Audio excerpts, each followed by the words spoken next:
¿Qué tal? ¿Cómo están amigas, amigos de la Octava Digital?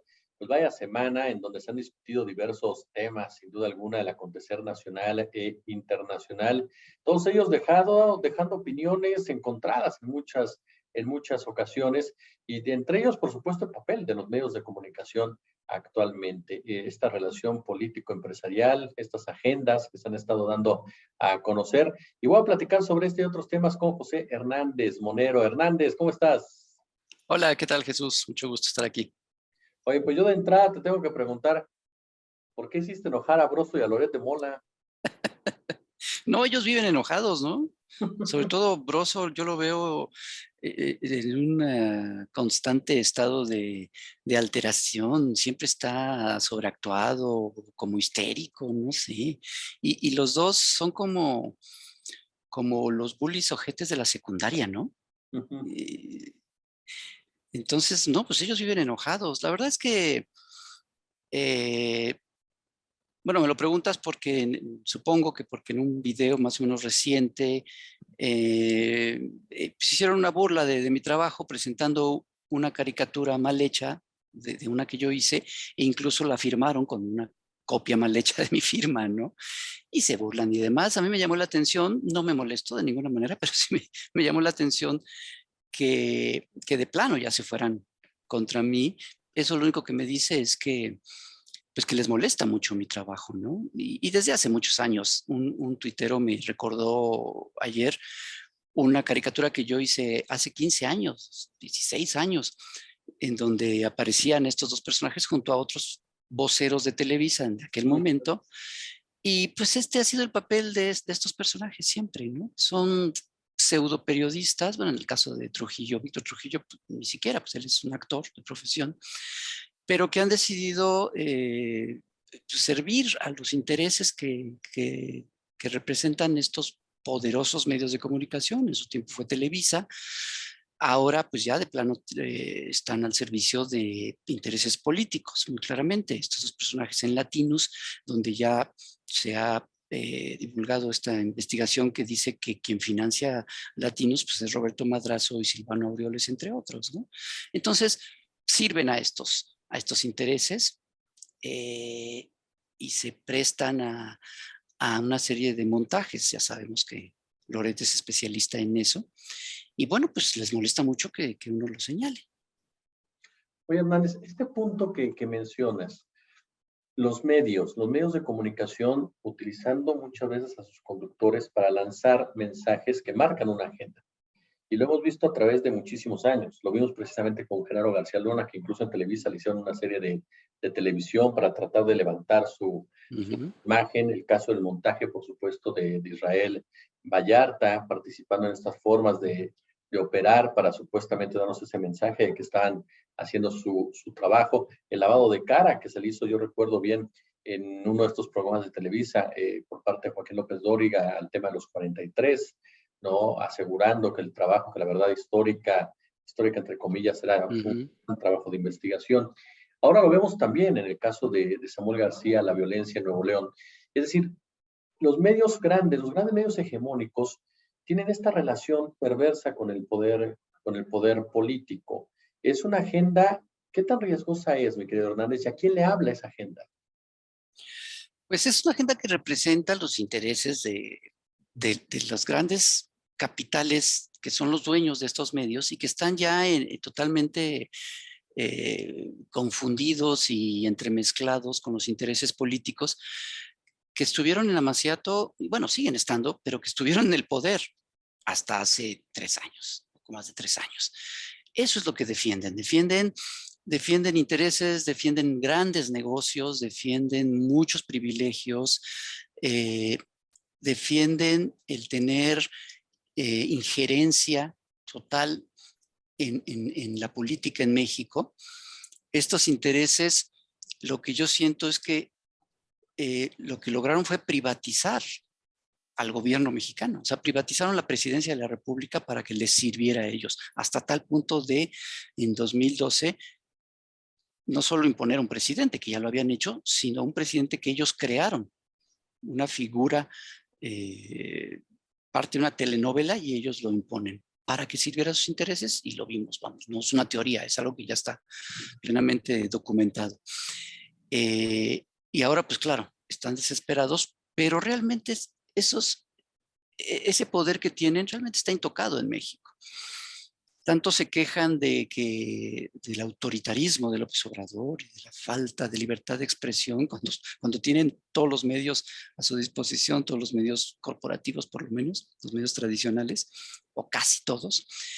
Y realmente incluso el mismo presidente no los ha tocado, es decir, los critica mucho, los exhibe, pero no los ha tocado usando un poder más allá del que él por mandato tiene. Entonces, eso es lo que están defendiendo y están luchando por volver a tener sus privilegios. Hay una anécdota una anécdota muy vieja, de los años 60, de un director de un periódico que cuando le fueron a reclamar sobre algo, él sacó una pistola y la puso en la mesa y dijo, esta pistola me sirve, o sea, mi periódico es esta pistola, es mi arma que tengo para defender mis intereses. Y eso es lo que son estos personajes y sus voceros, sus conductores de noticias, o sus caras que salen en pantalla, pues son sus armas para defender esos intereses. Ahorita que mencionabas precisamente, me viene a la mente también esta discusión que se dio por la decisión del presidente de la República esta semana, de señalar, no voy a la Cumbre de las Américas si no se invita a todo el mundo. Y de repente nos topamos con que estaban más enojados algunos periodistas y políticos del PAN que los propios Estados Unidos. Creo que Ken Salazar ni siquiera quitó el sombrero y ya Xochitl Gálvez había hecho un verdadero drama.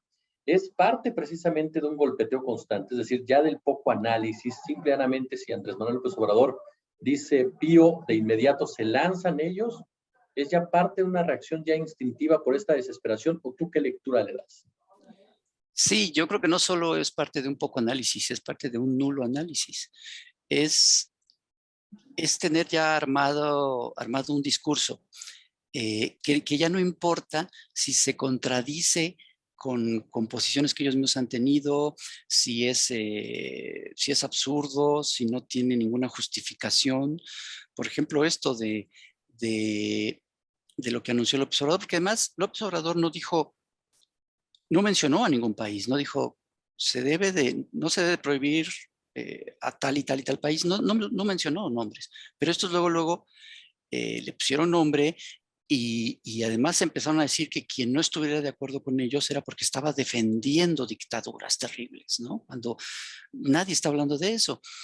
Y está el caso, por ejemplo, de esta mujer, Patricia Janiot, que es de CNN, quejándose de que invitaban a dictadores y la gente le exhibió una fotografía de ella con Pinochet, ¿no? Entonces ya no importa si se contradice, ya no importa si no tiene ninguna base, ningún argumento. El chiste es eso, como bien lo dices, es un golpeteo. Es un golpeteo ya fuera de todo sentido común, fuera de toda lógica. El chiste es golpear como bien recuerda López Obrador a cada rato, con esta vieja premisa de que la calumnia cuando no mancha tizna o lo de calumnia que algo queda. No importa lo absurdo, no importa que de plano sean mentiras flagrantes, siempre va a haber alguien que las crea. Y lamentablemente ese alguien pues llegan a ser muchos, llegan a ser, yo creo que a veces hasta millones de personas que lo creen. Por desinformación, por ignorancia o porque alimenta sus propios prejuicios. Y por eso, pues sí, hay un sector muy desinformado. Y lo más grave de todo es que está muy desinformado por quien debería de ser el sector cuyo trabajo es informar de manera profesional. Y son ellos los que más están mintiendo. Y finalmente, Guerrero Hernández, y agradeciendo, por supuesto, siempre estos minutos, esta generosidad para la octava. Uno de los puntos que también te queríamos mencionar y que se enmarca en esta charla, de que no importa muchas veces ya mentir, sino lanzar el comentario, tiene que ver con Felipe Calderón. Felipe Calderón, que habló ahora con este video donde el ejército mexicano se ve que se retira de una zona y detrás se graba un grupo de personas civiles y se titula Huyeron como tales del ejército mexicano de los sicarios. Calderón aparece y dice de repente mis reconocimientos al gobierno, perdón, al ejército, el ejército debe siempre mostrar valentía, etcétera, etcétera, etcétera. La culpa es del presidente de la República. A ese nivel de cinismo hemos llegado también. Es decir, un presidente que se será recordado como un verdadero depredador, un verdadero chacal, y esto es editorial propia, atreverse a tuitear de esa manera. ¿En quién tiene un impacto realmente? En ese grupo de seguidores, porque muchos han hablado de un golpe blando, pero realmente el golpe blando puede llegar a la ciudadanía mexicana cuando los que lo promueven son gente con tan poca credibilidad. Yo creo que llega a los mismos, te digo, a mucha gente, muchos son desinformados. Yo quiero pensar que aunque sean muchos, aunque sean millones, sigue siendo la minoría de la población. Yo creo que sí, yo creo que son los menos. Y quiero pensar también, que de este sector minoritario, la mayoría son por desinformados y no por de plano ya haber llegado a este nivel de cinismo que mencionas. Digo, Calderón obviamente, él no ha llegado a ese nivel de cinismo, él siempre lo ha tenido. Yo recuerdo mucho que platicaba con mi amigo Antonio Helguera sobre Calderón y él decía que Calderón era un sociópata. Él estaba seguro de que era un sociópata. Y claro, ya cuando estás en ese nivel, pues ya no te importa nada, ya eres de plano si llegas a esos cinismos y a esa desvergüenza.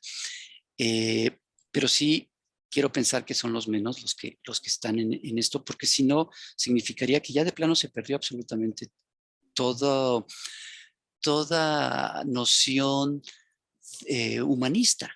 ¿Por qué lo digo? Esta idea de López Obrador dice, es que el gobierno debe defender la vida de los ciudadanos. Y claro, entre los ciudadanos están también los delincuentes. Y eso a mucha gente le sorprende mucho, porque permeó en un sector este discurso de Calderón, de que los delincuentes no son mexicanos, no son ciudadanos, no merecen nada y merecen que los maten. Esa idea es terrible. Y mucha gente siguiendo una falsa lógica o yo decía que un falso sentido común, pero hace poco Fernando Buenabad me decía, es el sinsentido común. El sinsentido común de sí tener la noción de que hay seres humanos que no merecen vivir.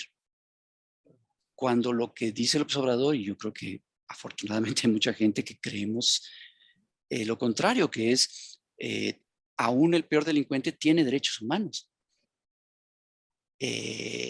Y bueno, claro, si se comprueba su culpabilidad y tal, bueno, ya se ve, se cambian sus derechos ciudadanos y tal, pero yo no creo que ninguna persona merezca eso. Y eso ya te digo, es como parte de una idea humanista que yo espero que no se haya perdido y que no se pierda en lo inmediato. Mi querido admirado José Hernández, yo como siempre te agradezco muchísimo estas palabras, esta generosidad en la octava. No, al contrario, muchas gracias a ti.